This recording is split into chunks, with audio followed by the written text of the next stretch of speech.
I'm James Robinson, and this is Multiverses. What does it take to be a good intellectual agent?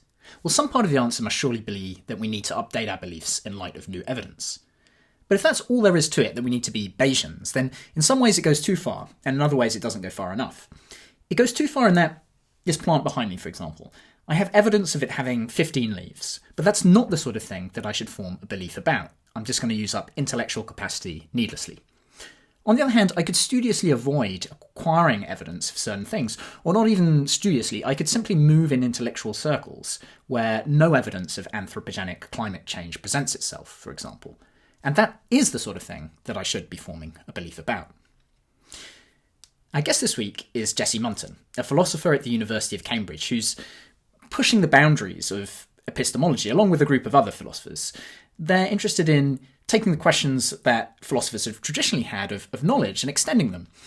In the past, philosophers have not really concerned themselves with, or so much with, what are the sort of things that we should inquire into and form beliefs about, and which things should we avoid forming beliefs about because it will just junk up our minds.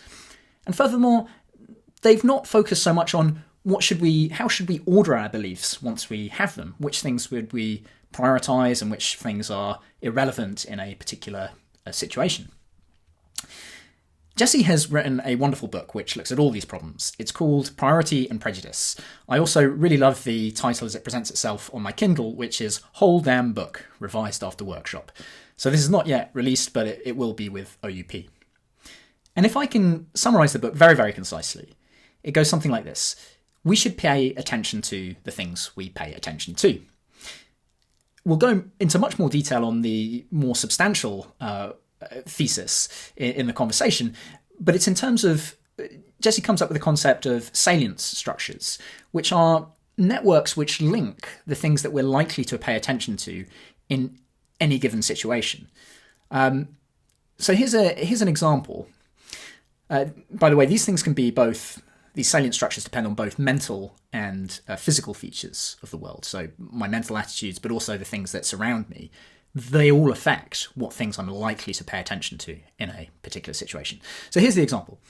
In the film American Fiction, recent Oscar winner, there's a scene, and doesn't contain any spoilers, but there's a scene where an author goes into a book shop and he's looking for his book. And he's looking in the mythology section. But he's told by a shop assistant that actually that book is in the African American Studies section. Now, this author is African American, but this really annoys him because for him, it's just by the by that his book happens to be written by a black person, right? What's important about the book is that it is a work of mythology or about mythology. So for him, this is a case where the salient structure, what's brought to our attention in the African American studies of the book section of the bookshop, is incorrect. And what's brought to our attention in the mythology section is incorrect. And we can think of many examples like this. An example that just depends on mental attitudes might be, imagine someone who organises all their beliefs along demographic grounds, just a bit like that bookshop in a way. So the first thing that would come to their mind when they think of a colleague would be their ethnicity and all their beliefs about their ethnicity, instead of that colleague's interests and aptitudes. So even if that individual has no incorrect beliefs, even if they have perfect knowledge, there's something very intellectually problematic going on. And they could be really biased and prejudiced in a kind of slightly more subtle way. So this is really interesting philosophy, and it's also incredibly applicable in everyday life. So I hope you enjoyed the conversation as much as I did.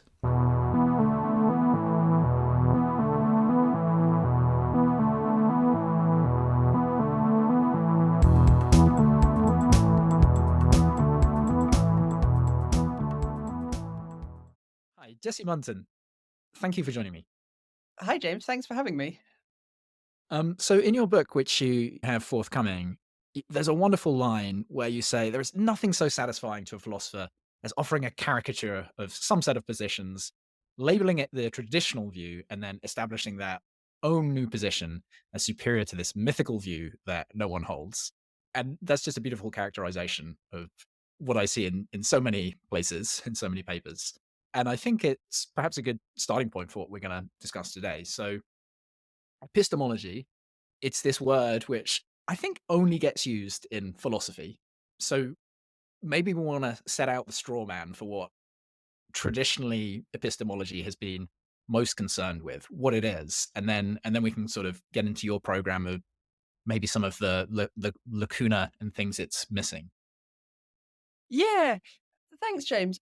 Also, I wonder if it's not too much of a tangent, if I can say a little bit about like what epistemology is, or the oddity of this word that, like you say, really only gets used in philosophy. Yes. I think it's really strange that we don't have a non-fancy term for the kind of stuff that epistemology is concerned with. So I guess I think of myself as primarily a philosopher of mind. So I'm interested in how the mind works. And then epistemology feels to me like the normative dimension of that. So in particular in relation to sort of when we're processing information, so there's kind of good ways of doing that and there's bad ways of doing that. And actually we have loads of folk terms that we use all the time that are to do with that kind of normative evaluation. So when we call people, stupid or idiotic, or often what we're saying is that they're not very good at processing and dealing with information and they're not doing it in ways that we want. And then philosophers have these kinds of fancy, more technical evaluative terms, like talking in terms of whether beliefs or other attitudes are justified or whether they're rational, and then have very detailed specifications of that. But I do think it's curious that everybody is familiar with the idea of ethics or Mhm. morality.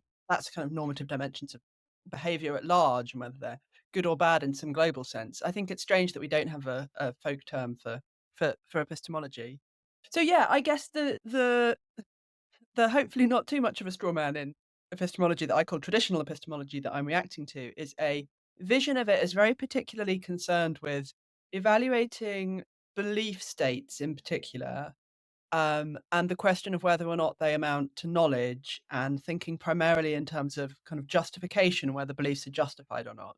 So it's a way of doing epistemology that's very oriented towards, or even sort of restricted to, states which are propositional. So they need to be truth apt, so they can be true or false, and so that we can decide if they're justified or unjustified. And then my concern, I guess, is that leaves out huge chunks of our mental life that don't take a form that can be readily understood in terms of a set of propositions, which may be true or false, which can be justified and unjustified. So we've got these kinds of philosophical terms of art like justification, and they've been developed to apply specifically to propositional states for the most part. But there's all sorts of things which are going to fall outside of that, but which intuitively I take to be relevant to that project of understanding how we kind of deal with information. Now, of course, you might have a view of epistemology where its subject matter is by definition restricted to that stuff that it has the tools to deal with. So, propositional beliefs and the question of whether things are justified, the question of whether things are knowledge, in which case you're not going to see that there's a problem here. So, part of what I'm interested in doing, I suppose, is expanding what we conceive of as relevant to epistemology. And I think I see increasingly that I think there's a lot of people who are interested in doing that with me. I'm in no way on my own in this project.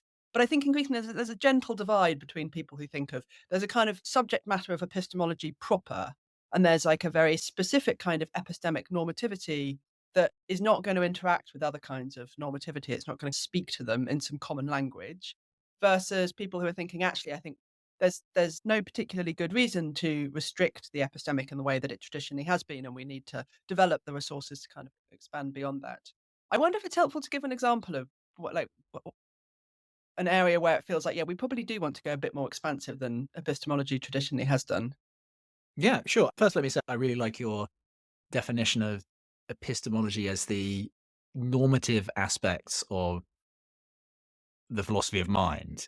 So, sort of what we should do as minds, I guess. If someone had pushed me to give a definition of epistemology, I would say something like the study of knowledge. But then that's like, well, isn't that everything? Like, isn't that physics? Isn't that chemistry? Isn't that? Um, and so that really narrows it down a little bit. And as you say, I think it's not so much of a straw man. Certainly, in my experience, when I did a little bit of epistemology, it was introduced as the study of knowledge. What is knowledge? Knowledge is true, justified beliefs. And then, as you say, there's quite a lot of focus on, well, are things truth apt or not? Are they even candidates for truth? Or are they things like, I don't know, is Trump an idiot? Is that something that can be true or false? Or is it just like an opinion that doesn't have that kind of status or can't have that kind of status? And then secondly, what is this justification point? And again, massive can of worms, which arguably maybe too much time has been spent on, maybe not, but there's certainly other interesting questions to look at. So yeah, I really love that definition. But yeah, perhaps give some maybe give some color to that. What are the kind of questions that come up? So actually, you just saying then of that view of epistemology as a study of knowledge, which I think is quite widespread and would be a common way of defining it. So I mean, here's a couple of things that I think that's never seemed terribly intuitive to me. So there's this influential strand of epistemology called knowledge first epistemology, which I think has been very productive and very helpful in some respects. But I think I've never found very natural the view that epistemology, or that what we're geared towards doing, is primarily oriented around knowledge. So here's like a couple of phenomena which you might think are really important that escape that.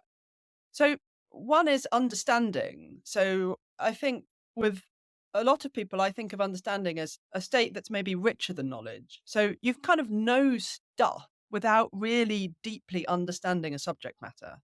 And so intuitively, there's a bit more going on when you understand something than just knowing a list or a set of propositions about that particular subject matter. It's something to do with kind of grasping how those fit together, or grasping a set of explanatory relations that hold between them.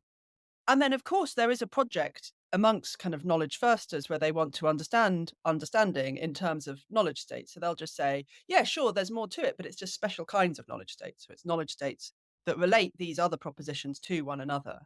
Whereas I think I'd prefer to say that we can get a more natural and a more adequate account of what understanding is if we let ourselves free from the commitment to doing everything in terms of knowledge states, and say maybe there's something, to my mind, distinctively structural. We've got a PhD student here at Cambridge, Adham El Shazli, who's working on an account of understanding as involving a particular kind of structure to the knowledge states that you have, that I'm very sympathetic to. Another phenomenon that I think influences me a lot is, I just think often we're nowhere near gaining knowledge, insofar as knowledge is like it's a really high epistemic standard. So loads of the time, what we're grappling with is uncertainty and how we manage uncertainty. And the Knowledge First program is going to say, yeah, of course, that's completely true. But the right ways of dealing with uncertainty are all going to be understood in terms of our ability to gain knowledge.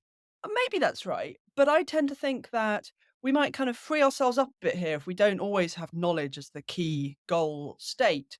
Or if we think of this project a bit more expansively as just not always involving the study of knowledge per se. So the kinds of things which motivate me to want to go beyond the traditional paradigm that's oriented towards kind of belief states and propositional states in particular are things like, I think the gathering of evidence is a really good example here. So one way of thinking about whether or not a belief is justified, which I think is very, very plausible, says that it's justified if it's like apportioned to your evidence in the right way. So I think that fits with how we ordinarily evaluate people around us all the time. So if your friend has a load of information about how it would be sensible for their child to be vaccinated, and then they maintain a belief that it would be unwise for their child to be vaccinated in the face of that contrary evidence, you feel like, look, I'm not sure this isn't really a rational belief. You're not thinking sensibly about this. So that insight seems absolutely right. But then there's this extra bit to the picture, which is, where have you got your evidence from, or how have you gone about gathering your evidence? And typically, evidentialists have not wanted to engage very much with that part of the picture. So they've kind of wanted to draw a line that says, look, you've got a body of evidence. Now, what is it rational and sensible to do in the face of that? And then that's going to determine whether or not your belief is justified.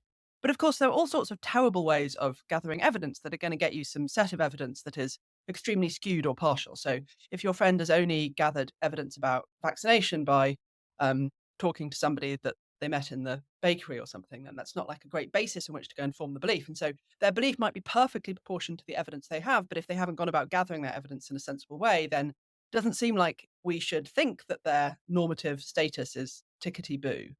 But once we get into the business of evaluating like how you gather evidence or what evidence you should have, that's like an enormous question that traditional epistemology just doesn't at the moment have lots of resources to deal with.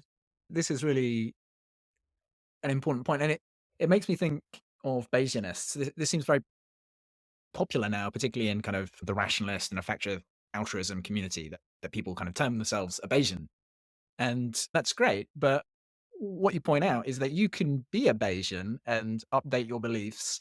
But if you're going out and looking for in the wrong sources of evidence, you can still go down some rabbit hole and probably end up with a horribly skewed set of beliefs. Um, the other thing that I'm just reminded of is Paulina Sliwa, previous guest, I think seems to share this view that just getting to knowledge states, there's more to our epistemic behavior than that. And so she talks about, moral inquiry as a process of moving through different perspectives. And a perspective is something richer than just a set of propositional beliefs, as I understand correctly. It gives you a kind of set of options, points out what are the ways that you can proceed. So she has this example of someone who's been raped, but doesn't think of it as rape initially. And then in going through a process and moving through different perspectives, she ends up with not only a different set of propositional beliefs about that, but a very different framework for looking at lots of things and for thinking about what to do next, I suppose. So I think I agree that just trying to hold on to this picture of epistemology as coming up with a set of true beliefs firstly misses out on the richness of the endpoint, but it doesn't explain either currently how we choose or how we get to develop beliefs. Yeah, I think that's right. I'm very sympathetic to how Paulina's thinking about those things in terms of kind of perspectives. I think it's interesting that Liz Camp as well has some very influential Mm. work that I think Paulina's partly influenced by as well, of thinking in terms of a kind of perspective or a frame on a particular question and how that might both guide your inquiry and then also itself be a kind of epistemic goal state to be in the right version of that.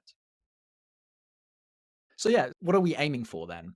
Is it, if it's not propositional, or what is the object of study, perhaps better put? If it's not a set of propositions that we're trying to evaluate, is it something like Elizabeth Camp or, as Paulina's drawn on that work, perspectives or frames, right? Are these the sort of things that epistemologists should be thinking about? Or are there some other ways of kind of assessing the set of beliefs that we have? Yeah, it's a really good question. I'm not sure I have a complete or straightforward answer to it at this stage. I suspect that my ultimate answer would be kind of pluralist, that I suspect there might be multiple epistemic goods and goal states that sit alongside one another and that don't always talk to each other entirely coherently. And actually, I guess I probably hold something like a similar view about ethics, but my ethical views are underdeveloped, so we won't go into those. But so, I mean, one thing I think is important, and this might sound a bit at odds with some of the stuff I was saying, but I think the resolution of uncertainty is key, whether or not we think of that as amounting to knowledge or not. So I do think that sort of just in virtue of being an epistemic agent and kind of standing within this rational space, you have a standing investment in sort of understanding where you are located in possible space and narrowing that down as far as possible. And actually, so that sounds like quite a kind of reductive element in our epistemology, but I think it can make sense of quite a lot of things. So, for instance, why should you pursue one inquiry rather than another? I mean, I think that's going to depend on lots and lots of normative factors, not all of which are even epistemic. But I think a significant part of it from an epistemic point of view is that you want to pursue the inquiries which are most efficiently going to locate you in logical space. So, in general, you want to zone in on these big questions which are going to get to the heart of something. So, I think part of what we care about is sort of inquiries that kind of fasten on to big joints that are going to efficiently narrow down the options around you. So I think that's part of it. But I also think that you could potentially have somebody who's perfectly located in themselves in logical space and knows exactly how things are, and there's still going to be perhaps ways in which we could evaluate agents who've reached that state against one another and think one of them is better than the other. So yeah, that there might in addition be things we want in terms of an appreciation of the significance of some information over other information, or even just a kind of prioritization of information that's going to be more significant or more important than other information. And what that idea of significance or importance is, again, like, do we want that to be purely epistemic, or do we want it to be something that overflows the epistemic to reflect the kinds of broader practical or ethical concerns we have? Probably the latter, I think, and that means it's going to be very context sensitive. So, yes, I don't know how satisfying that answer is. No, I think that gives color on a couple of points. I mean, firstly, this idea of if propositions are equally weighted, it doesn't give us any clue to why people seem to fixate on certain things, or why of all the billions of propositions that we believe presumably in our daily lives, only certain of them occur to us. So I guess traditional epistemology, again, a bit of a straw man, but it doesn't really tell us about what people do with their beliefs or think about how beliefs are prioritized in their minds. That's interesting. And I think, I mean, one thing I might want to add as well is we maybe don't just want to think of beliefs necessarily in this way, but also maybe states that we're not quite sure if they're beliefs or not, or states which definitely don't seem to be beliefs or not. So, as well as forming beliefs about the world, I don't know, you might have suspicions and background hunches and Right. um, worries and anxieties and things like that, which aren't exactly beliefs, but they're sort of in the mix.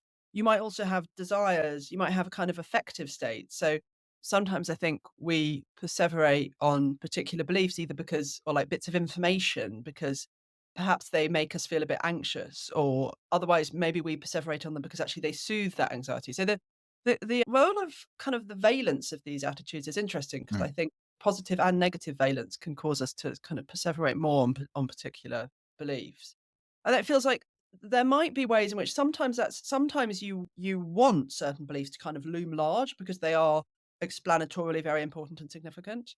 Other times you don't because the influences that are causing them to do that don't seem like they're the right kind of influence. But it's a job, I think, to tease apart like when it's appropriate for something to kind of loom large and when it's not. And again, it might be that if something makes you anxious from a practical perspective, it is appropriate that it would be at the forefront of your mind. But from an epistemic perspective, it might be kind of dominating in a way that's illegitimate. So I guess I think you're absolutely right that this question of like what do we do with the states that we have, be they beliefs or something else, is really important and something that again, like epistemology hasn't said loads about.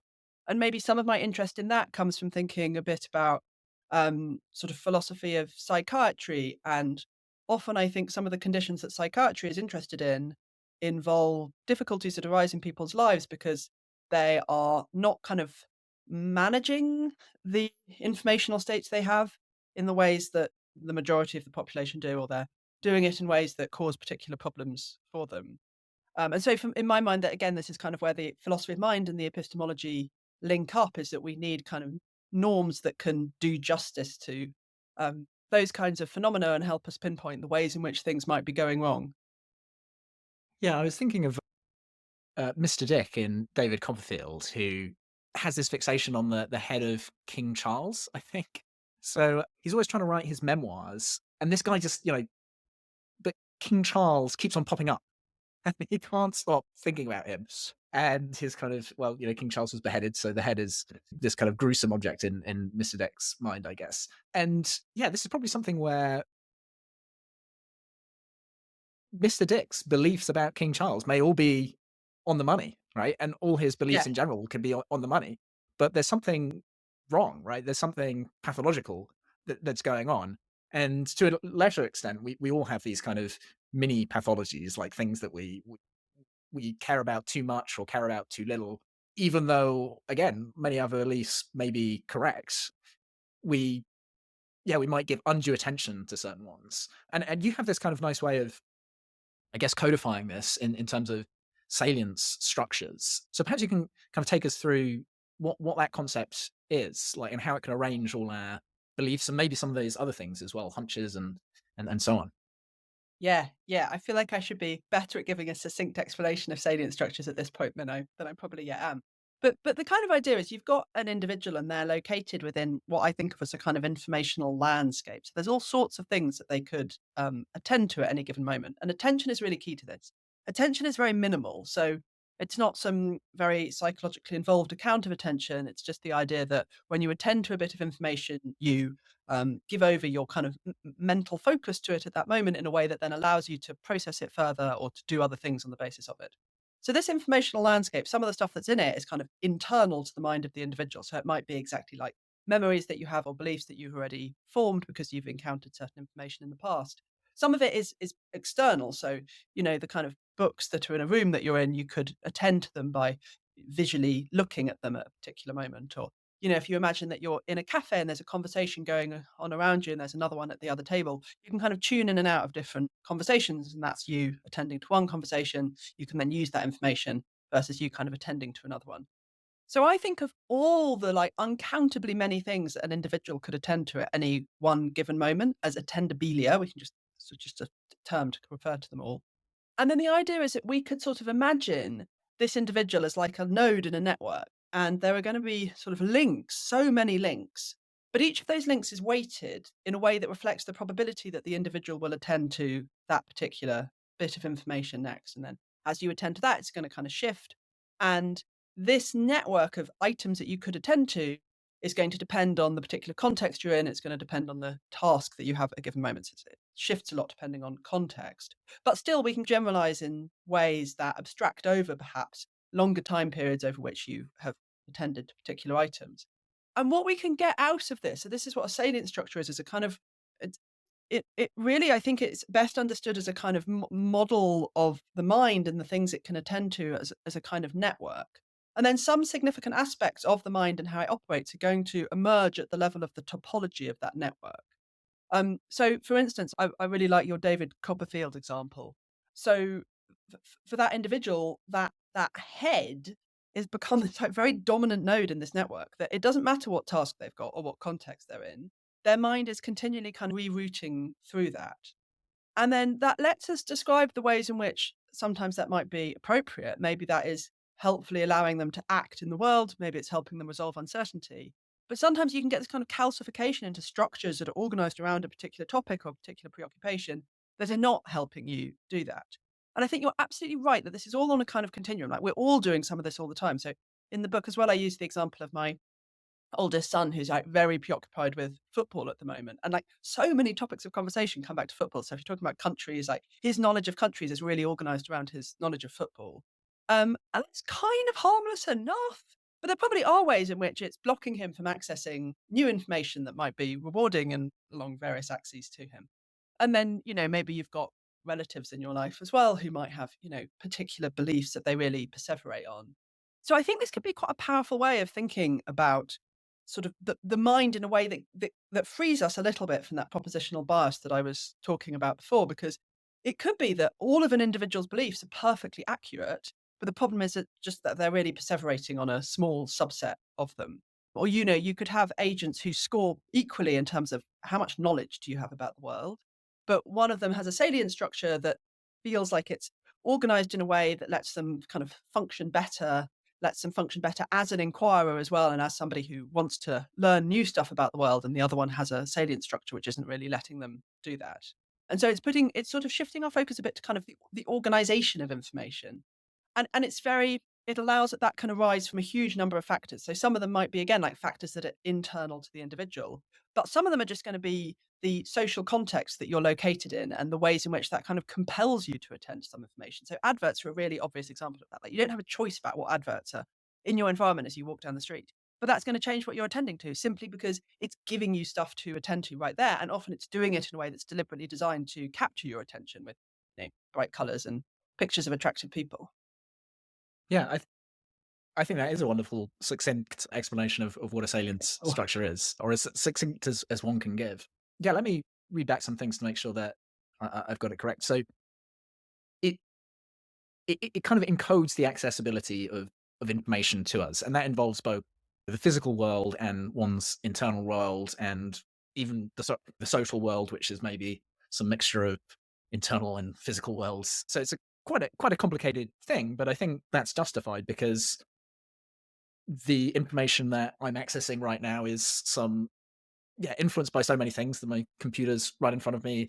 I've got my headphones on. I'm listening to you, but there's the sky outside, and I have all sorts of beliefs and memories about that, and about the objects in my room, which are based on my past history and so forth. So my dispositions to attend to or be distracted by or focus on certain things, however we want to term it, have lots of complex determinants. And I want to make sure I really understand what the structure is. Is it So I am sort of located at a node in the structure. I'm at a point where all these beliefs can sort of connect to me, or not necessarily beliefs, but just things that can grab my attention, command my attention. As if I start to think about something, for example, if I start to look at the sky now, does that move where I am in the structure? Or does it indeed change the structure? Is the structure something that's kind of relatively stable moment to moment? Yeah. Then that's an excellent question. And it's one of the things I think I've most struggled with is that intuitively, what you're likely to attend to at any given moment is in so much flux that it feels like it's hard to identify something that we could call a sort of stable structure behind it. So the like specification I give at the moment is I'm thinking of it in terms of a function from tasks and contexts to a set of attendabilia and probabilities that you'll attend to to those attendabilia, so that the weighting of the links between the nodes matters a lot, because the links are so there are so many of them that on their own, whether or not you've got a link doesn't tell you very much because you can move in so many directions. Um, so then, as you attend to something new, we can think, I think, as long as the task and the context stay relatively stable, if the salient structure is staying roughly the same. One thing I think I want to say is that, I mean, you have changes in what you're liable to attend to at any given moment. Not all of those then translate up to a change in the salient structure. So a change in the salient structure, I think we want to reflect something that's like a bit bigger than that, something that's like a bit more entrenched or that emerges over time in some way or other. So we need to build in like the ability for, what you're likely to attend to is shifting all the time, but like what we consider the salient structure is an abstraction from that, in a way that not every difference in the probability that you attend to something is then automatically going to translate to a change in the salient structure. Right. Yeah, that makes sense. And I think one of the examples you give in your book is of subway transport systems, so like the tube in London, and they are topological structures. Whenever you look at a tube map, it doesn't give you the distances, but it just shows you how different stations are connected. And this is something like, a kind of a slice of a salient structure in time, where if you're at one station, you're attending to something, it makes it easier to attend to other things. So I suppose we can think of the salient structure as not just encoding exactly what one is able to attend to at a certain point, but it gives some idea of, as the user's attention wanders, how that will change what they're likely to attend to next. Just as with the tube, if you're at King's Cross, it's very easy to get to Angel, and if you're at Angel, it's somewhat easier to get to, I don't know, Finsbury Park or something. So yeah, your point in that structure gives some clues as to what the likely next places that you might end up are. Yeah, that's exactly right. And then the tube is a much easier example to work with because it's very stable, because it relies very strongly on this particular physical structure underlying it, which is we have to build tube tracks, and then we get physical trains and we put them on the tracks and off they go. And so then the kind of options are very limited compared with your mind and what your mind can do.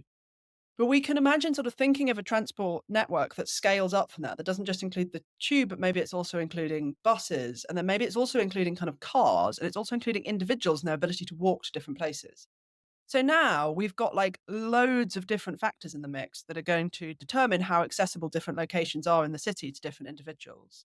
But we can kind of abstract over all of them and then still say some things about how easy it is for a person to get from X to Y, given this like very complex structure which is emerging from multiple causes. So I guess that would be closer to the case of the mind, because you've got this like multiplicity of causes and you've got a lot of flexibility and shiftiness in there, and you don't just have sort of one physical structure that is determining what these accessibility relations are.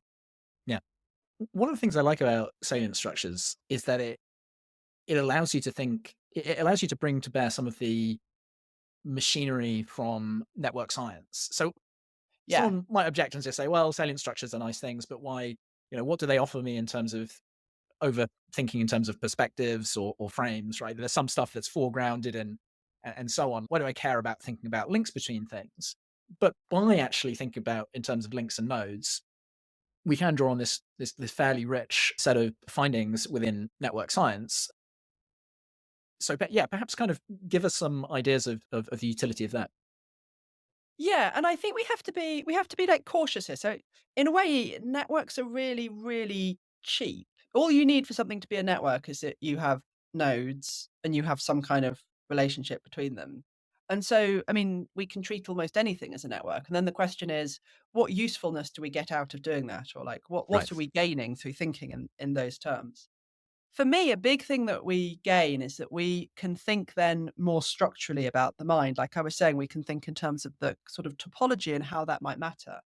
And so maybe a good example for my purposes for this is to think about prejudice and the different forms that prejudice can take, and how I think thinking in terms of a network might help us capture some of those nuances and differences. So there's an extensive debate in philosophy around like what prejudice is and what it takes to be prejudiced.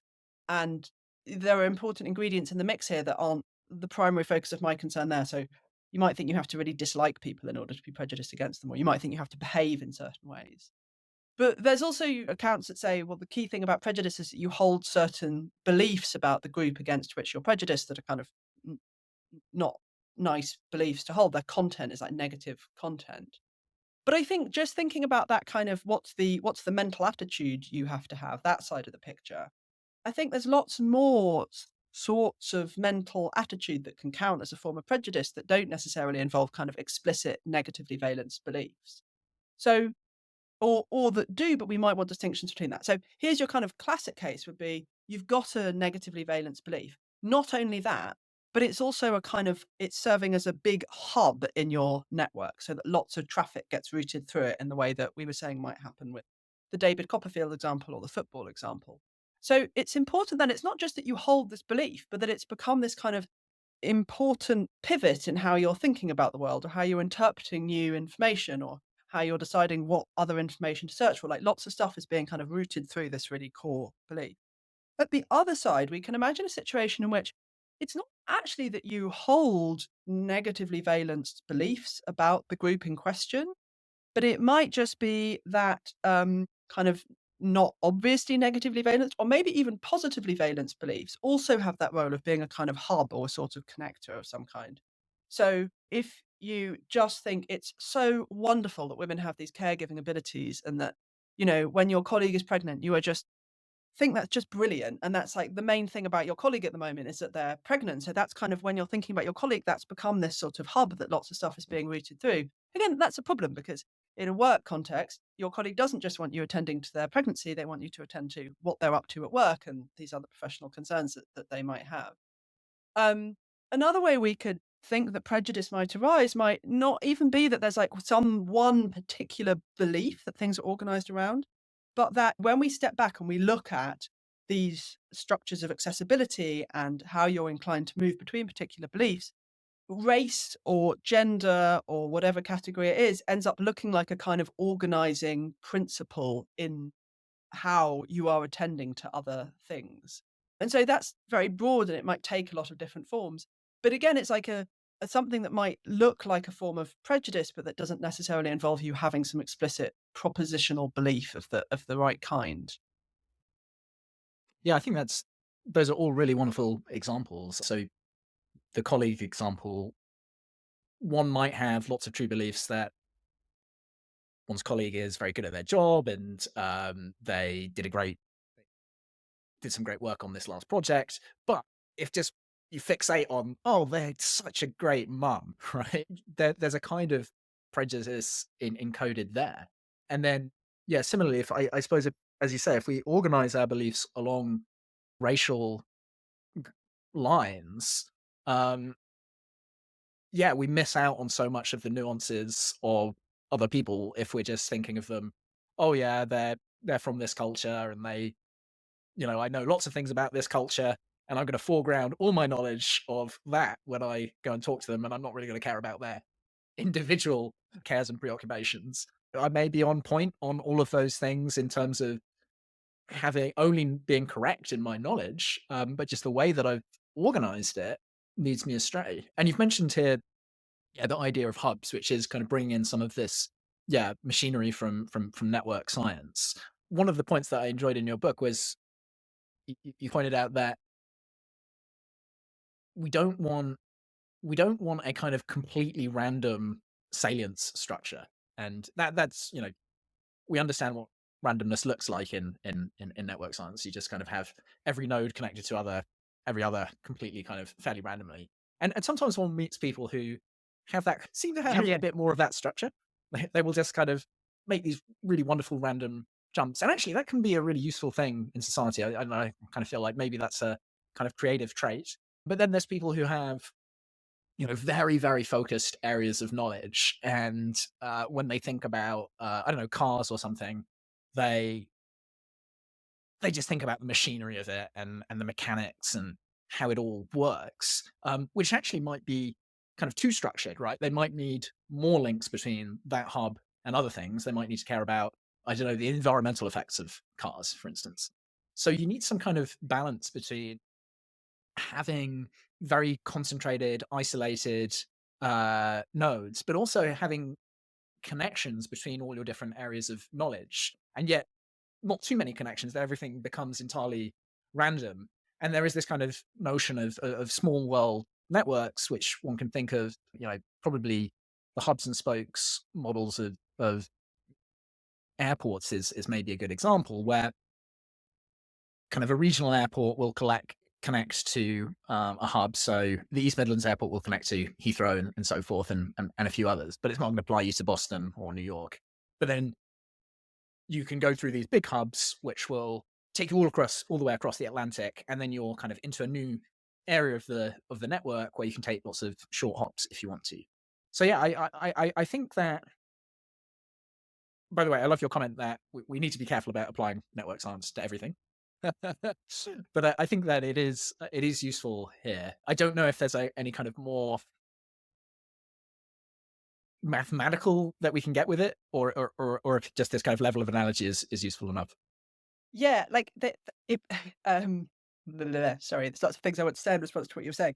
Uh, yeah, so the small world network, I think it's really helpful to bring that up. So a big thing that I think, I mean, the normative framework that I'm then applying to salient structures, we kind of want two things out of it. One is that you want information that is relevant to be readily available, and I have a particular kind of epistemic understanding of what relevance is. And the other thing you want is flexibility. So you don't just want, like you're saying, you don't just want information that's relevant to one problem. You need to be able to move between that. And the key thing about small world networks is they tend to combine some of those virtues. So you can move easily between kind of centers of information about a particular topic.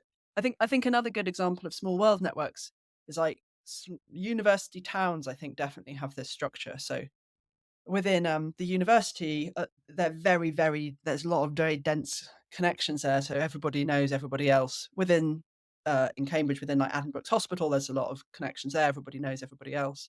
And then you don't need to have very many people at the university who know somebody at the hospital in order for you to be able to quite easily connect any given individual at the hospital with any given individual at the university. Or, you can add in some schools, and you've got a kind of particular structure of a community there. Yeah, in terms of getting mathematically precise, so I feel at the moment like I want to set up a kind of bear trap outside the maths department and wait for somebody who does a lot of network science to come by and fall into it, and then I can take them away and bully them into helping me do some of this stuff in like more mathematically precise ways. One thing in particular that I want to make sense of a bit more at the moment is like, how do networks aggregate across individuals to produce social salient structures? And that's something that I would really appreciate a network scientist helping me out with.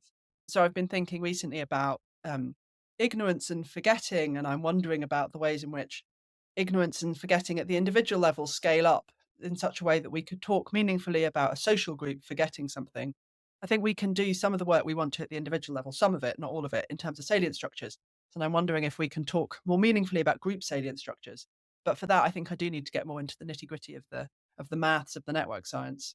Um, My last conversation was with Jeffrey West, who is a physicist who's looked at the importance of networks in terms of, firstly in terms of biology, but then in terms of cities, companies, and other kind of emergent entities. And he has like managed to mathematize it really well with his colleagues, and actually leads me to a slightly tangential question.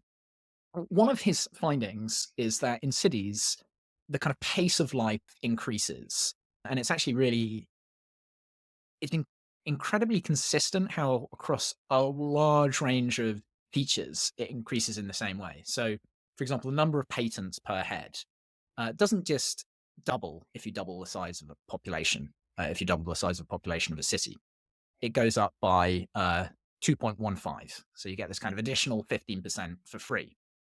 And the same with the number of restaurants, right? You don't just get more restaurants as you double the size. You get more restaurants per head by 15%, and so on. And so as you scale up cities double and double and double again, you get these massive kind of benefits in certain senses. You also get problems. You get more crime per head. You get more AIDS cases, probably more COVID cases, at least a faster rate of them. And where this all leads me, one of the places it led me to thinking was, are these, you sometimes just seem to suggest that salience might be a kind of zero-sum game, which makes sense, right? If something is more salient to me, then it's got to be drawing away my attention from something else. But I also wonder, thinking of Geoffrey West's work, if actually the sort of the amount of salience itself can scale as well. Like in a city, if I'm in Times Square, I'm getting so much stimulation. Whereas if I'm just sitting in, I don't know, an empty room at home, I I may actually think about fewer things. There may be, yeah, just less for me to attend to. And I don't know if that's something that you thought of at all. That's really interesting. Yeah, I guess one way of reflecting that might be. I mean, so I think I do think that salience is a kind of nil sum game that well, it's attention that really is like attention to one thing comes at the cost of attention to another thing. But there might be ways of still accommodating how it can seem as though in some cases your attention is spread over a wider variety of things or um, yeah, that's interesting. The idea you might just have more of it in some situations. I mean, I guess having just more of it is compatible with it still being kind of a nil sum thing. You just have a larger quantity to distribute over the different things, but attention to one thing is still coming at the cost of attention to another thing. But another thing we might want to include in here is maybe it matters not just what you are attending to, but what you're kind of likely to attend to. So you might think that attention, or salience at least, certainly comes in degrees. And you might think that sort of attention can do something similar. So this is like a debate within people who work on sort of attention within cognitive sciences. Is it just like there is attention and there is not attention, or can you also be doing something that's like a bit of attending at any given moment? In which case, maybe you could spread that bit of attending over multiple different stimuli in a way that kind of reflected a little bit what perhaps you have in mind. Another thing that might be happening in these very like informationally dense environments is just that we are switching our attention an awful lot. So at any given moment, we're just switching between attending to these different stimuli. And then that creates a kind of effect where we feel like, I mean, we are in some sense attending to a lot of things, but in a less sustained, a more fragmented way. Um, It's one of the things that probably illustrates why this is going to be so tricky to actually cast in mathematical terms. But I really like your idea of casting a bear trap. As I think for the right person, this would be a fascinating problem. But yeah, these networks seem so dense and possibly dynamic. And so there's this kind of interaction with how long you attend to something as well. Which yeah, so they're kind of that might have some effect in terms of like how what I'm trying to think is like how you could connect this to kind of outcomes in the real world. Like, could you can certainly look at the physical repositories of knowledge, like libraries and stuff, and even some of the kind of virtual ones like the internet and so forth. Like those things, you should be able to get some kind of model of how they're structured. Much harder, obviously, to do the internal models. yeah. But even those external models, Like, I guess the problem is the external models kind of mean nothing unless you mix in these internal models, because one can go into a library and just ignore all the books and focus on the tables, right? Or you know, um, so it's a really intriguing and tricky problem, I think. Um, Yeah, I think that's right. And sometimes we might want to draw so for the most part, I've just been amalgamating all the different causes that trigger your attention to go in one direction or another together. But for certain purposes, we might want to separate those out. So you could have two people who just never ever read books by Africana philosophers.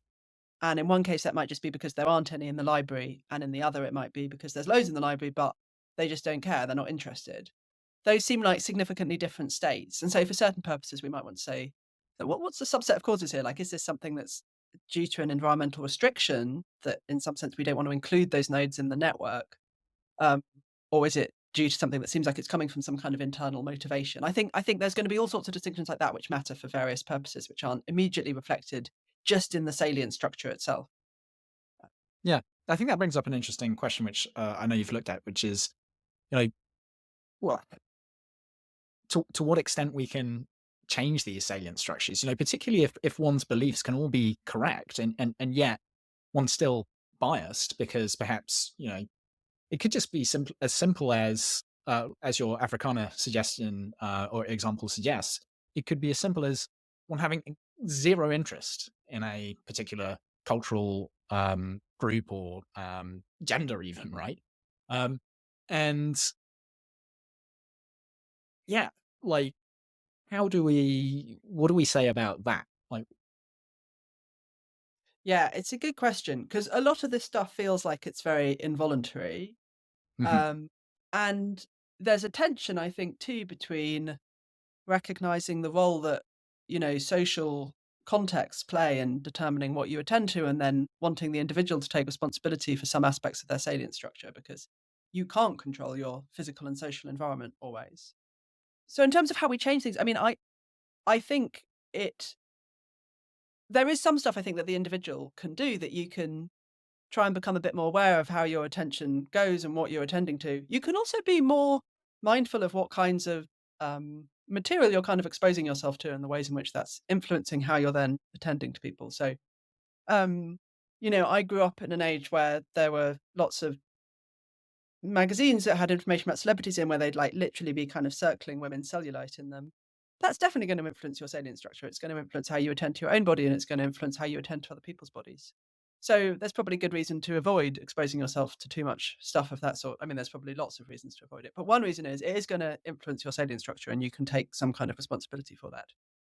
I think there is like lots of stuff that you can do at a broader social level that would influence people's salient structures for good or for bad.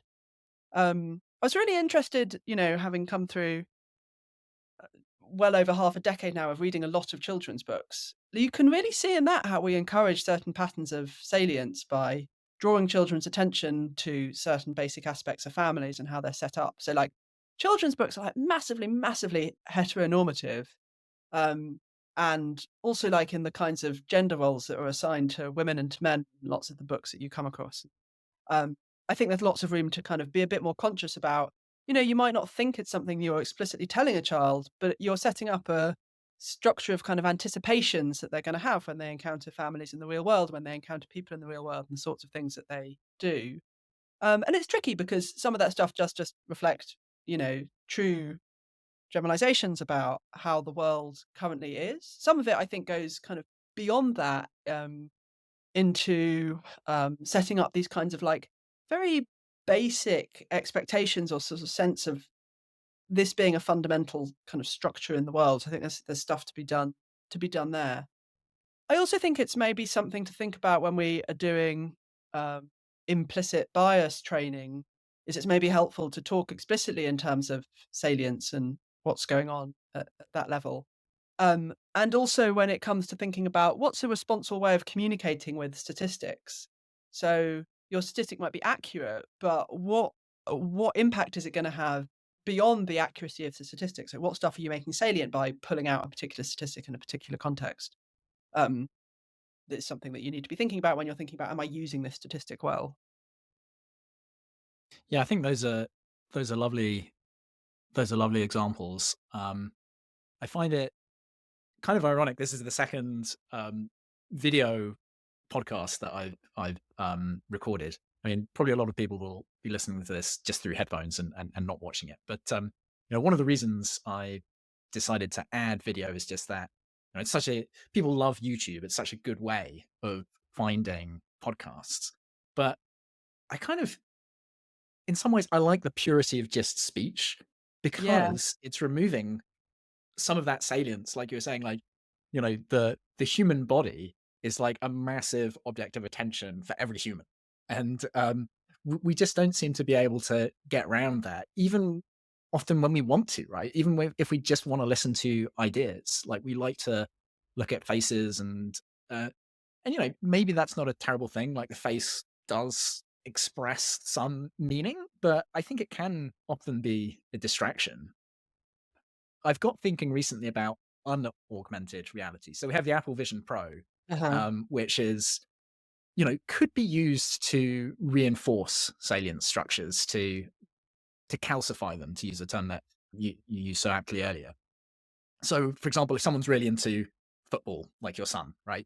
He could wear an Apple Vision Pro, and it could sort of footballify everything for him, Uh-huh. right? Uh-huh. It could repaint the walls in Chelsea's colours. He could graft your some famous footballers. I don't know enough about football to even mention a Chelsea player's name, but he could graft their face onto his friends or something with this Apple Vision Pro. So, um, but these technologies could also be used in the other direction to correct for some of the things that we find too salient. This is like very sci-fi. I don't think this is going to be an early use case of these technologies, but one could imagine people giving job interviews and kind of redrawing all the candidates to look the same. And so we lose some of the biases that we find so hard to shake off. And actually, I think it is, it does seem just very hard to shake off so much of the, or to adjust salient structures in so many ways. I think there's a kind of hysteresis. Firstly, like there's lots of evolutionary reasons why we find certain things salient, Yeah. but it occurs to me that a chance comment can update one's salience structure in a way that's very difficult to update. A friend of mine once said, "Oh, high arched eyebrows. Joseph Fritzl's got them. So has Gary Glitter." And no, like, I don't think he believed that they were like evidence of evil, and I certainly don't. But now when I look at high arch eyebrows, they're just slightly more salient for me because of that off Yeah. chance Yeah. comment, and I can't really unlearn that. Yeah. Yeah. I mean, I think, and you're absolutely right about like, I don't know, philosophers have a long history of sort of denying our embodiment. And because the framework that I'm offering is very much focused at the level of kind of information, I worry that it feeds into that a bit. And you're right that like our physical embodiment makes certain things salient to us, and it's an aspect of other people that is inevitably salient to us. And you don't want to end up in some situation where it feels like you have to bash yourself over the head with some hammer to change that in a way that you can't. I think one thing that's really helpful is that you don't necessarily have to change the salient structure, but you can have a metacognitive awareness of the role that it's playing in how you're thinking about things or what you're absorbing from the situation. So, of course, you're going to notice what the people that you interact with look like, but maybe you can kind of challenge, how you're responding to that. Thinking about your example of the glasses, like, so I'm on Instagram and I follow like a bizarre selection of accounts. Some of them, I guess, are quite sports oriented, and there's definitely a kind of presentation of the physical body there that is sort of valorizing in explicit and implicit ways of a kind of very athletic physique of a particular fairly circumscribed kind. And then I follow some photography accounts that really push back against that and are quite invested in encouraging an appreciation of the physical beauty of a much wider diversity of bodies. I think it's really valuable following both of those. I think following both of them makes me more aware of what's going on in each of them.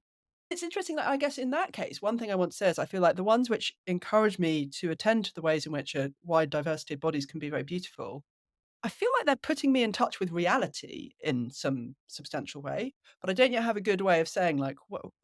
when does a salient structure do that? And, when is a salient structure? It feels like it's akin to being misleading, but what do I mean by applying that term misleading in the context of a salient structure? Yeah, I think that's a much healthier way. Instead of trying to blinker ourselves with Apple Vision Pro or some other headset, just to add some richness to our information diets seems much more positive way of combating this. And as you say, just being aware of us even having these salient structures, I think is really useful. And again, the physical embodiment of them, changing the books that you have, or just being me more mindful of the programs that you watch. I think those are all kind of useful learnings for me from this. I guess, it's nothing completely new, right? Everyone knows that it's Yeah. important to choose their information diet, but I think it does give an inkling of how the items in our diet connect to each other, or the items in our universe of information connect to each other. So another thing I'm interested in is search engines, which I know you've looked at. And one thing I like about search engines is that they're these kind of public objects. So they're pretty much the same for everyone. So they kind of create some baseline similarity in salience structures, sort of similar to how Walter Cronkite, everyone used to believe what he read on the news, right?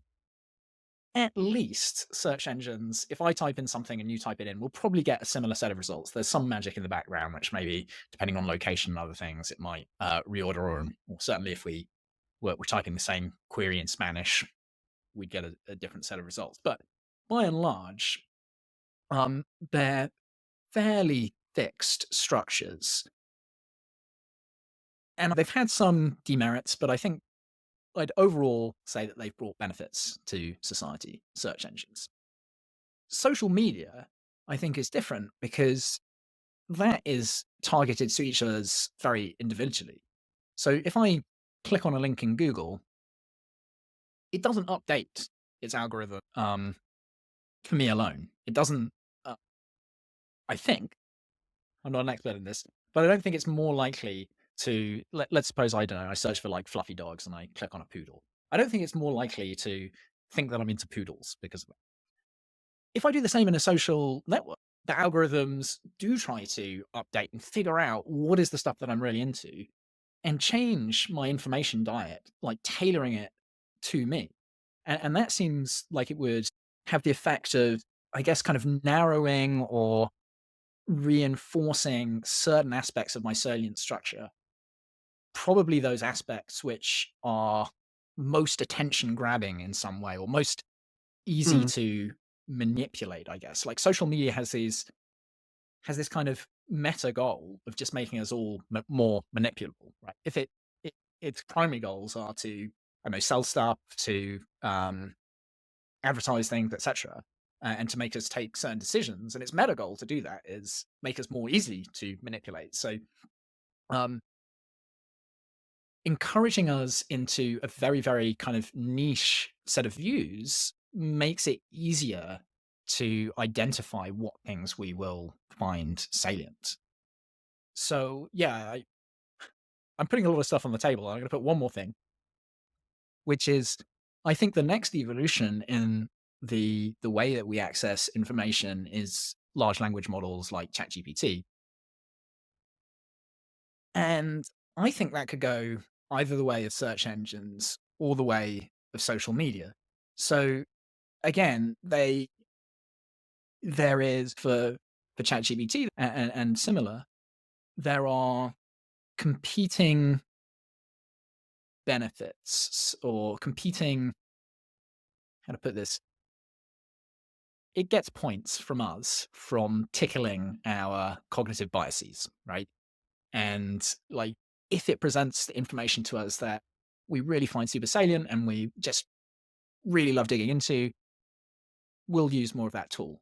On the other hand, it does also get points from us from helping us develop better models of the world. Because at base, we are epistemic agents, to use a very philosophical term. We're all interested in having a good, broad understanding of the world. some level, it just may not be that in each individual task, that's what we're looking for. Like we might just be looking for fluffy dogs, right? But they they ought to see some benefits from encouraging us to broaden or improve our salient structures in certain respects so that we do get better epistemic outcomes. So I guess my feeling is like from an individual visit, one might like to have one's cognitive biases tickled by an LLM. But from across lots and lots of different visits and lots of different queries, one might learn to appreciate that it's actually better that sometimes the LLM throws in things that we hadn't thought of at all, that we're just not aware of, and kind of broadens our knowledge base.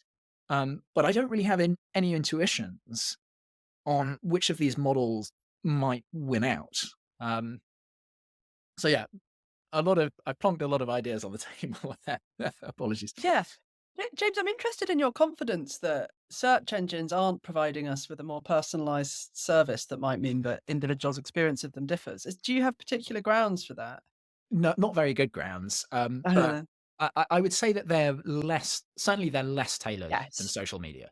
I definitely agree with that. I think it's interesting that it's search engine companies are not very open about how Yeah. much personalization there is at that level. And I suspect from the readiness with which Google gives me stuff to do with philosophy that it's not doing that for everybody. But maybe I'm wrong about that. But I think it's significant and it's something that there ought to be a lot more transparency around than there is. And in fact, I think there ought not to just be transparency around it. I think you ought to be able to just change settings, or you ought to have a slider that kind of says to how wide open do you want this set of results to be, and how much do you want it to be tailored to the particular things that we think that you're interested in at this given moment.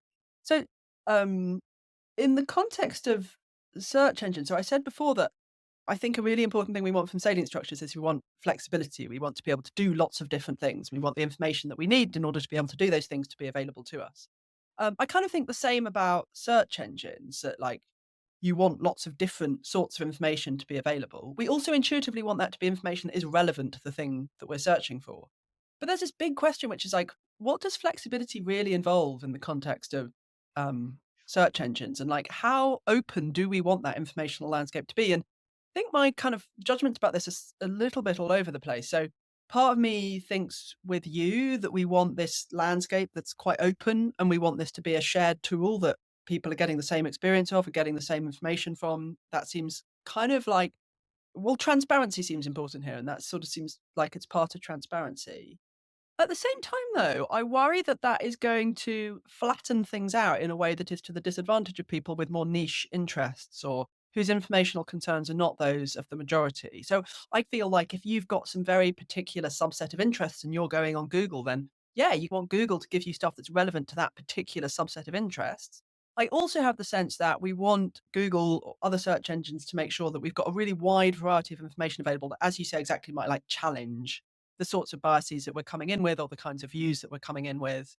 Then there's another thing in the mix, which is like, to what extent do you also want it to make you aware, not just of information that's good and accurate, but of information that's not great, but that other people in your community are probably accessing because they find it a Mm. satisfying way of consuming the news and things like that. So I think that search engines have this kind of meta role to play a lot of the time, where we don't just want to know about the topic, but we want to know about what kinds of information are available about the topic and who they're available to.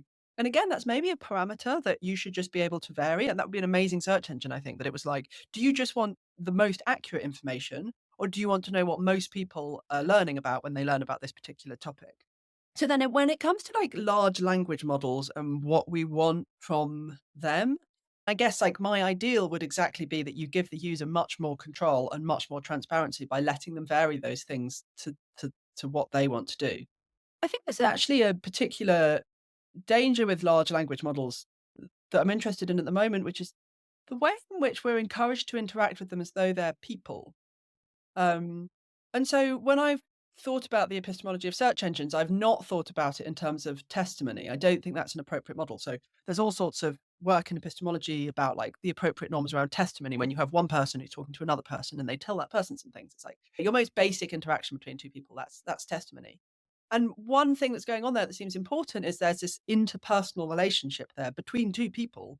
And part of what's happening when I tell you something is I'm sort of telling it to you as me. And I'm saying, I'm telling this to you as one person to another. And that gives you some grounds to trust it. because it's that sort of an interaction.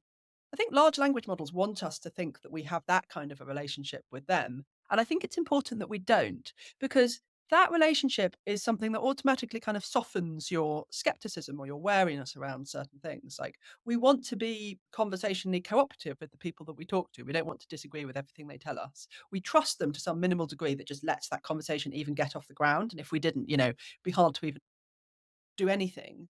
But I don't think we should have that trust in place with large language models. I think we should be very circumspect. We should be thinking all the time about where they're getting their information from and what kinds of things they're not telling us. I think that's crucial. It's like, what information is missing from this conversation that I don't know about?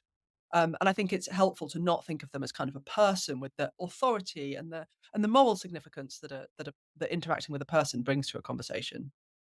Yeah, I completely agree with that. I think there is a lot of danger associated with the anthropomorphization, if I can say that word, of Yeah. LLMs. And even people who are very careful in their language about them. So Steven Pinker, for instance, you'll even manage to catch them out and find places where they refer to them, it said this, right? And like, well, that's not something that you'd say about a search engine. Just the saying of something is to us a very human act. So yeah, it's really hard to catch them out. Incidentally, just one small thing I think they should do with LLMs is just like make them output all the results in Comic Sans, so we can take it a little bit less seriously. It's an But excellent. I do think they do at least offer that opportunity to tailor one's results and say, you can just say, I am interested in these things. This is the kind of person I am. Yeah. Tell me about X, right? Explain the theory of relativity as if I was a toddler, right? They will do a really impressive job at that, and kind of drawing on what is salient to a toddler and reframing something that you want to know in those terms. But I also wonder if they're maybe too good at that, because we might just all end up with this default setting, which is give me the information the way that I like it.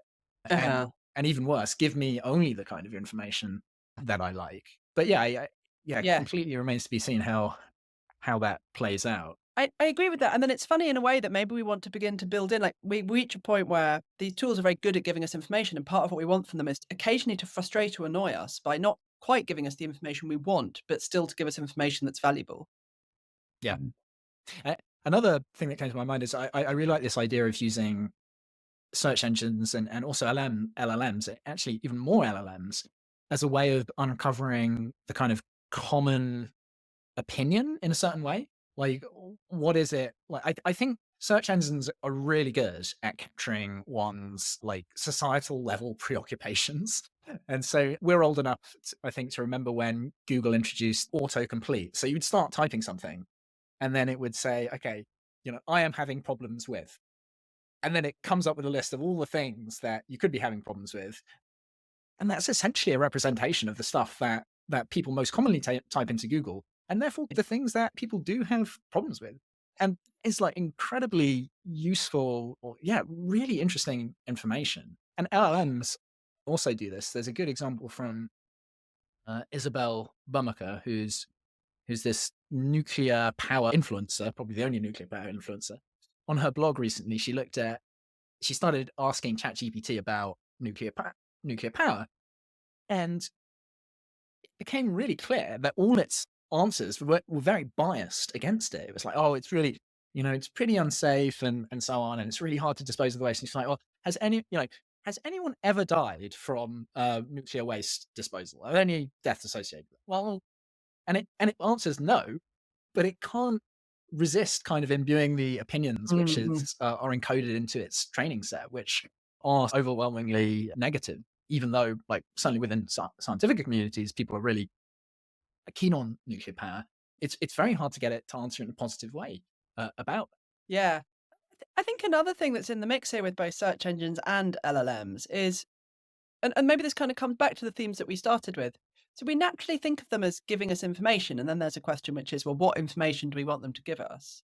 But I think that process of giving us information can have these really broad ramifications that go sort of way beyond what we might ordinarily think is associated with it. So the nuclear power example is nice in that respect. That, I mean, so partly you might think, well, this is a slightly misleading subset of information. There's other information which we need in the picture to have a rounded impression of the value and impact of nuclear power. but it also changes your concept of nuclear power. I mean, presumably part of this is happening because people do have a kind of bogeyman concept associated with it a bit in some contexts. And then that's further encouraged if you have these tools for sorting and prioritizing information, which are prioritizing some misrepresentative subset of it. It's not just that you end up not knowing the stuff you might want to know, but your actual concepts that you're using begin to change under this kind of an influence. Yeah. Yeah. Yeah. There's a very tangential example, but I think it maybe illustrates again how just the appearance of something on one's cognitive landscape can have weird consequences. So in the paper that this morning was headline, Shakespeare expert overturns fly tipper myth about playwright's father. Exclusive, John Shakespeare's Muck Hill fine in 50 to 52 was a waste disposal toll rather than a punishment, researcher says. And I noticed this today, and I immediately thought about this conversation we were going to have, because I'm like, well, what is the point of that piece of knowledge, right? That Shakespeare's dad was not a fly tipper, right? Is that even interesting to Shakespeare academics or Shakespeare aficionados? Well, it is, because it's a headline. And I read it, and I was kind of like, oh, yeah, it's sort of interesting. But it's not going to change my appreciation of his plays. But it does redraw my salient structure in a certain way. Like now I'm probably more inclined to think of the Immortal Bard when I go to the rubbish dump, or even just take my bins out at night, right? Even though there's no kind of real justification for that. Yeah. But yeah, I think it's helpful you mentioning newspapers, because actually the sorts of things I'm interested in, of like what information should be prioritized, that's a question that's been in newspapers since forever. They're having to make decisions all the time about what goes on the front page and what goes on all the other pages and what even doesn't get into the newspaper at all. Um, and I think another discipline where this stuff is there is also in library science and deciding how you organize libraries. Like, what are the relevant categories and what are you promoting by having a category division between these two things rather than another two things? Um, so I think these questions have been there all along, and we've tended to pursue them outside of the context of the mind directly, but I think it's helpful to think about them more directly within the mind. Yeah. Yeah. Yeah. I wonder if you have any ways in which this has kind of practically changed how you live your life. Has it made you more aware of what sources of information you take in, and or are you kind of like many philosophers I talk to, like, oh, this is interesting stuff, but it doesn't change my day to day. No, it does impact me in certain ways. I mean, I don't know if this counts as an impact. I'm surprised how much stuff I hear going on in the news, and I think there's a problem with how this is being reported, and it's not a problem that's to do with the accuracy of it. It's a problem to do with what we're making salient by reporting it in this particular way. So some of the coverage of stuff to do with trans women, I think, is like often making salient threat that comes from a particular direction without like necessarily saying things that are inaccurate, but that's having a really big impact on how that conversation goes. Or I think coverage of immigration is often like very, very invested in making threat very salient, even when the groups concerned are extremely small. So I mean, I guess I fall back on it increasingly as like a way of analyzing these things. I think is valuable, but that's not really, I mean, an impact in sort of my particular. I think it has made me think differently about how I use social media in various ways, or yeah, what things am I passively letting just come into my informational environment in ways that are going to change my salient structure in ways that perhaps I don't want? I guess I see it most broadly. Don't know if this comes out of the stuff on salience or just how I'm thinking about epistemology in general. I think there's always a kind of mandate towards curiosity in all of this, like Mm, a mandate towards trying to expand what you're exposed to or the sorts of things that you consume. I think I hope it does make me more aware of that and more ready to invest in it in terms of perhaps buying books on weird subjects you might not have thought about, or trying to think about what are the options that I'm not even engaging with here. I guess so one thing that is important to all of this, I think, is that thinking in terms of salient structures lets us think more about the kind of negative space in our mental lives. So what are the things that I'm not engaging with? What are the kind of lacuna that are there? I think that's really crucial. Um, and so, you know, having just one ear listening out for some of those things and then trying to tune in when some of that's coming onto your radar, I think is valuable.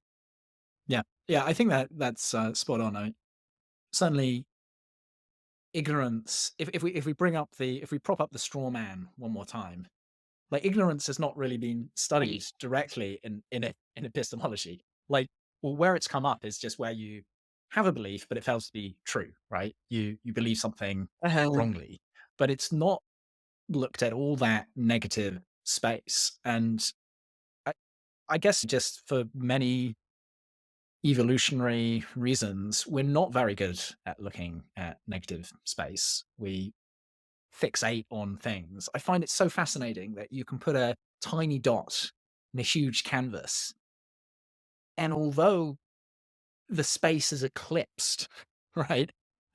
You will spend almost all your attention on that dot, right? It's not even that your space is like slightly unequally, your attention is slightly unequally weighted across the space. Like it's completely like overwhelmed by that dot, and Yes. that's just so, um, yeah, it's so fascinating. And I think, I mean, yeah, and I don't want to downplay the extent to which there has been work on ignorance, or it is there to some extent. But I think it's true that there is this aspect of traditional epistemology that, to the extent that you're interested in applying terms like justification and knowledge, you need something there to apply those terms to. And with a canvas, like you say, we don't tend to notice the negative space. But the problem's much more acute in our own minds insofar as the negative space is exactly the stuff that you don't know. And there's a kind of, Yeah, meta negative space. You don't know the negative space is there in some ways because it's not, it's the stuff that you don't know or that you're not thinking about or that's not making its way into your mind. And so I think that's like a point at which thinking in terms of structures is really helpful, that they will reveal to you where you have negative space a bit more potentially. yeah, yeah. I think it seems to me like it's another lens on a very old problem of exploration and exploitation, which is Yeah. I don't know originally where that term or that phrasing has come up, but I know it's popular within the kind of machine learning community. Like, should your models really focus in on certain features that they think are improving their predictivity, um, or like versus the kind of compute time that you could spend on looking at entirely different features, which initially may not really seem to be doing much, but perhaps we, just need a little bit more information. And I mean, that's such a hard problem. Like, what books to read, like what blogs, what people to listen to. We're in such a rich informational landscape. We carry around these devices which kind of potentially give us access to all the world's knowledge, but we can only take such a thin slice of that. But maybe the answer is we do need to take, you know, slices across various different dimensions, discard some, but nonetheless, don't just lean into the things that we naturally incline to. And it is tricky. Like our time is limited. There's way more books already probably that I would like to read than I'll ever get to read in my lifetime. And so, that can feel like a mandate towards exploiting the stuff that you enjoy rather than exploring. On the other hand, I think there's all these ways in which we're fairly kind of spendthrift with our mental resources. And I don't know, I consume a lot of stuff passively or that I'm not that invested in. And Mm. maybe if I thought a bit more about it, I could make better use of those resources. Yeah, absolutely. Yeah. Um, yeah, I don't know if you have any kind of final thoughts. I know there's a lot more of your work which is really fascinating. I advocate people to look up. You've looked at perception and kind of optical illusions and how we learn from those, and all of this does overlap, I guess, with your work here on salience as well, which is really fascinating. So I don't know. I don't know if you want to add either on that topic or anything else as a kind of final thought. I don't know. I feel like talking about perception might get us into a whole Yeah, nother substantial conversation. So I think I'll leave that there for the moment. brilliant. Yeah, this has been such a lovely conversation. I do concur that this model does actually, unusually for a philosophical thesis, change my way of thinking about, not just change my way of thinking in philosophy, but actually change the way that I go about and generally consider things. So I find it a really useful framework. So thank you. Oh, good. Yeah. And maybe if any network scientists are listening who want to help me out, they can get in touch. Yeah, I hope so. Yeah. Brilliant. Yeah. Thanks, Oh, thanks so James. much.